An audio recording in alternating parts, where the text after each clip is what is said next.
Ich stelle dir die Contao-Erweiterung Folder-Page von Terminal 42 vor. Mit dieser Erweiterung bekommst du einen neuen Seitentyp für Contao, mit dem du dann deine einzelnen Seiten in Ordner gruppieren kannst. Sehen wir uns das Ganze im Backend an. Aktuell gruppiere ich die Inhaltselemente auf der internen Weiterleitung Elemente.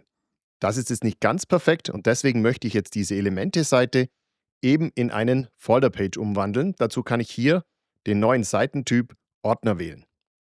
Sobald ich diesen Ordnertyp gewählt habe, habe ich jetzt eben zwar trotzdem noch die Standardeinstellung wie bisher auch, aber es handelt sich eben nicht mehr um eine echte Seite. Sobald ich das Ganze geändert habe, siehst du auch das neue Symbol. Es wird eben hier zu ein Ordnersymbol dargestellt. Und wenn ich ins Frontend gehe und die Seite neu lade, dann hat sich auf den ersten Blick auch nichts verändert.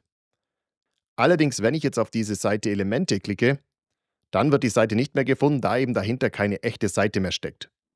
Und damit dieser Menüpunkt eben gar nicht mehr klickbar wird, gehst du nochmal zurück ins Backend unter deine Frontend-Module. Bei den Frontend-Modulen öffnest du jetzt dein Navigationsmenü, gehst dann hier in den Bereich der Template-Einstellung und änderst vom Nav Default auf das neue Nav Folder Page. Wenn du das Template geändert hast, musst du gegebenenfalls noch dein CSS etwas anpassen.